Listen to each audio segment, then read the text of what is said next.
Durante a audiência pública no Senado sobre perseguições políticas no contexto das eleições de 2022, o senador Marcos Duval falou após o pronunciamento da comunicadora Bárbara de Stefani, do canal Te Atualizei, que relatou como é alvo de inquéritos e medidas arbitrárias sem qualquer acesso ao devido processo legal.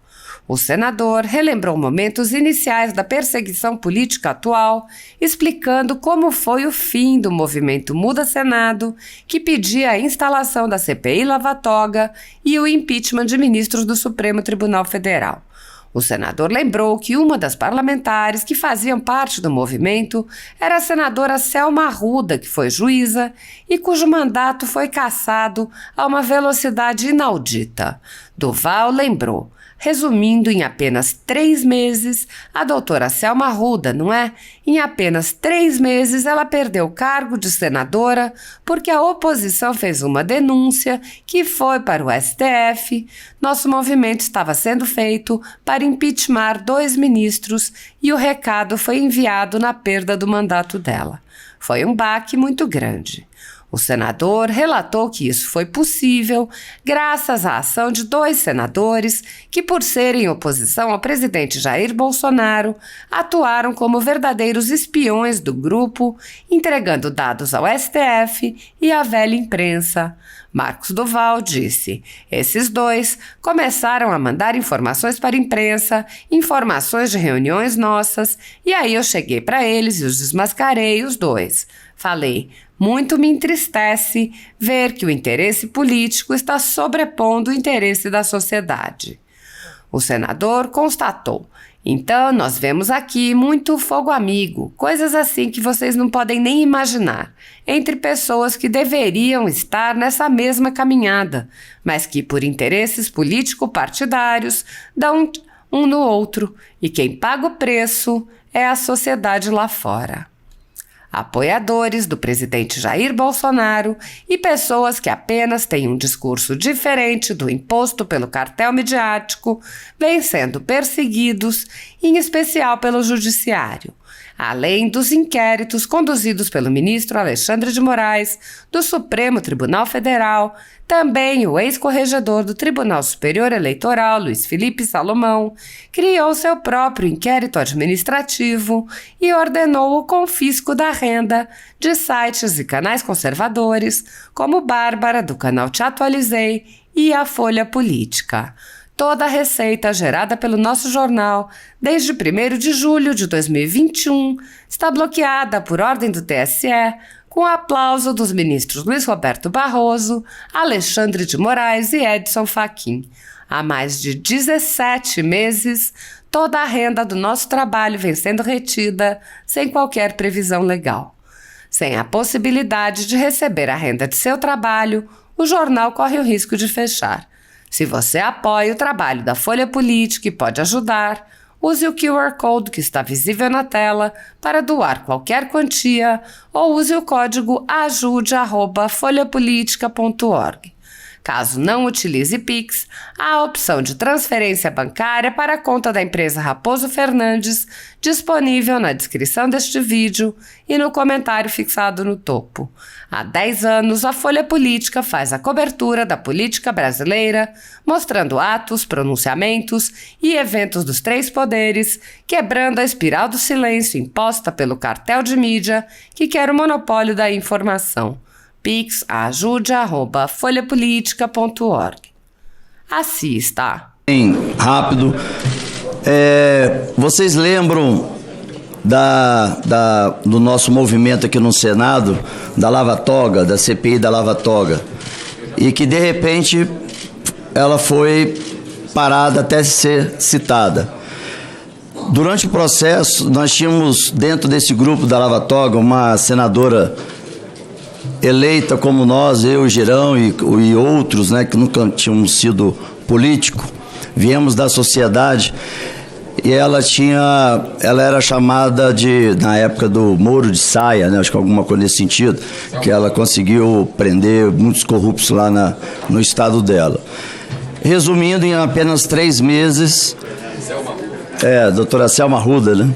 Em apenas 3 meses, ela perdeu o cargo de senadora, porque a oposição fez uma denúncia que foi para o STF e nosso movimento estava sendo feito para impeachment 2 ministros e o recado foi enviado na perda do mandato dela. Ela foi um baque muito grande. E aí também, infelizmente, 2 integrantes, que eu não vou dizer o nome, começou a fazer movimentos para boicotar o nosso movimento da CPI da Lava Toga. Eles passaram a ser oposição do governo que está saindo e entenderam que se eles continuassem com o nosso movimento, que estava se fortalecendo e ganhando estrutura, né, nós conseguiríamos efetivamente tirar 2 ministros, mas eles entenderam assim, mas se tirar 2 ministros, o presidente, a qual eu sou oposição hoje, vai escolher 2 ministros dele. Foi Harry Potter. E aí, esses 2 começaram a mandar informações para a imprensa, informações de reuniões nossas, e aí eu cheguei para eles e o desmascarei, né?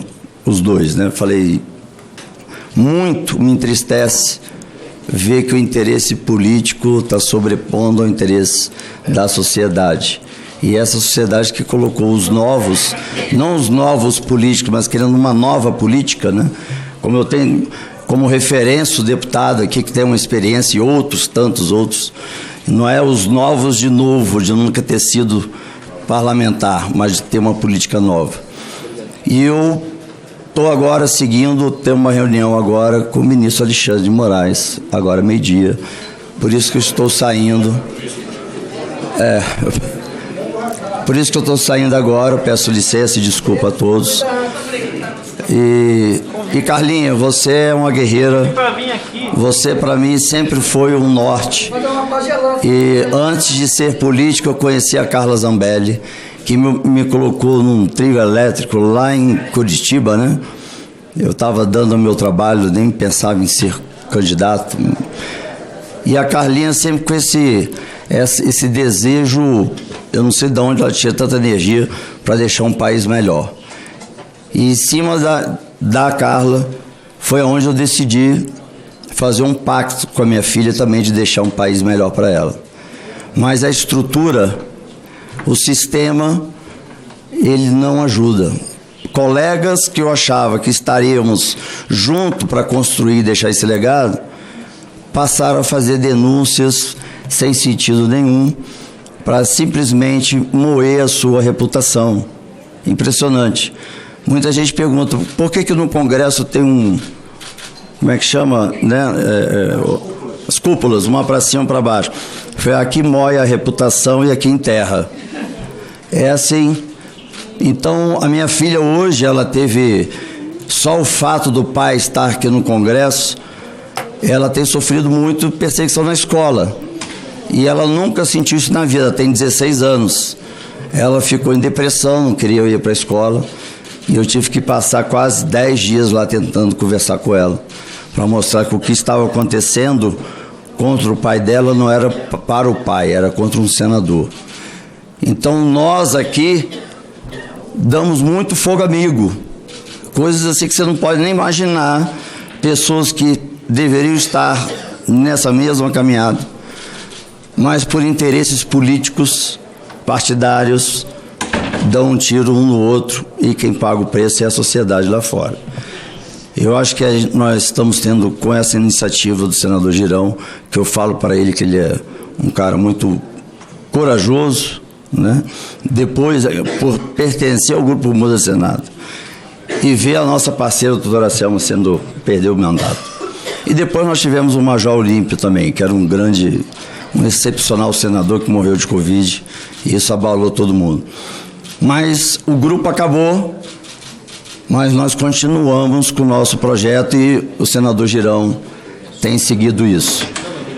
Era só isso que eu queria passar para vocês, porque agora vocês vão ter uma grande aula de democracia e eu estou seguindo lá para essa reunião com o ministro Alexandre e estamos juntos nessa caminhada, sem movimentos xiitas, mas com movimentos em cima da democracia e sem perder a razão, que aí a gente perde força. Muito bem. Parabéns a todos que estão aqui. Um grande abraço. Muito bem. Gente, primeiro dar os parabéns ao deputado pela iniciativa, e isso acaba provocando dentro do Senado uma sensação de prostração.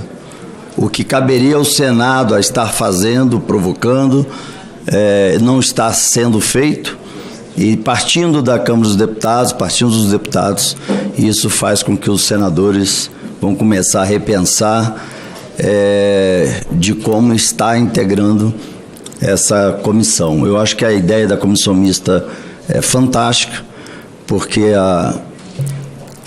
cabe ao Senado, né, a solicitação do impeachment, e a Câmara dos Deputados fazendo esse levantamento. Eu acho que o Congresso tem um protagonismo que a sociedade vai querer, não fica nem para os senadores e nem para os deputados. Assim a gente mostra a união do Congresso, a união por um único objetivo. Como o próprio deputado falou, não é uma perseguição a A ou a B, como ele já tinha dito, que é um discurso que ele já vem trazendo de outros mandatos que ele já tinha. Bom, o que acontece no Senado, que a sociedade sempre pergunta assim, por que os senadores não dão início, né, não fazem a provocação? Ela é feita, mas com muita dificuldade, porque o fato do foro privilegiado, no fundo, não privilegia, coloca os senadores como refém. Então, sempre que a oposição, ou seja por questões realmente comprovados de que ele realmente cometeu algum ato criminoso, né, ou seja porque a oposição quer derrubá-lo pelo protagonismo que ele possa estar sendo dentro do Congresso, aí a oposição faz uma denúncia qualquer na PGR, e aí assim inicia uma investigação, e ele fica preocupado se ele estiver compondo essa comissão de determinados ministros darem um deferimento de uma proporção que não deveria ser dado. Então isso tem intimidado muito os senadores. O que eu falo para a sociedade é o seguinte: o mais importante é o Congresso. Até se a gente for olhar a posição onde o Congresso fica em Brasília e onde fica o Executivo e o Judiciário, já mostra a importância dessa casa. Então nós estamos no centro, onde realmente aqui é que se discute, que a gente tem essas prerrogativas até de impeachment o ministro, que nunca aconteceu, e o que eu escuto bastante é o medo, isso eu escuto dos presidentes que já foram do Congresso, assim, do Senado, é a preocupação dos investimentos internacionais mostrando uma insegurança jurídica no Brasil. E como vice-presidente também da Comissão de Relações Exteriores, eu recebo muitos investidores que colocam isso como uma das maiores preocupações de trazer investimento para o país e gerando emprego e gerando renda. Então, a gente fica sem poder, eu não, porque eu não tenho nada lá, mas o fato da gente responder somente ao STF deixa os senadores refém. E o próprio sistema, a própria oposição prejudica, ao invés de pensar que se uma denúncia qualquer, com o simples objetivo de destruir a sua reputação para que ele não ganhe, sei lá, qualquer cadeira que ele esteja pleiteando, isso atrapalha e muito o nosso trabalho constitucional aqui, de exercer o que nós precisamos exercer. E em 2019, o meu primeiro pedido de impeachment foi para o Gilmar Mendes, e eu lembro o senador que foi governador de Minas Gerais, ele disse o seguinte: Duval, eu gostaria muito de subscrever esse pedido de impeachment, mas como eu fui governador em Minas Gerais, e quando eu passei pelo Executivo, a oposição fazia denúncias sem fundamento nenhum, e veio tudo agora para o STF, e eu tenho receio de subscrever e acabar me prejudicando. Então, Então era um senador íntegro, honestíssimo, mas a oposição acabou atrapalhando, né, a exercer essa função, essa prerrogativa que tem nós senadores. Então, isso que eu precisava esclarecer para a sociedade, a gente precisa achar uma forma. Eu acho que está montando essa comissão mista, eu acho que é um avanço gigantesco, mostrar a união, porque eles jogam como se nós estivéssemos sempre em confronto, né? A imprensa joga sempre isso para a sociedade, e assim a gente pode mostrar que nós estamos unidos e vamos achar uma alternativa que sempre há. O brasileiro é conhecido no mundo inteiro pela sua criatividade, e vamos exercer essa criatividade a partir de agora. Obrigado. Muito bem.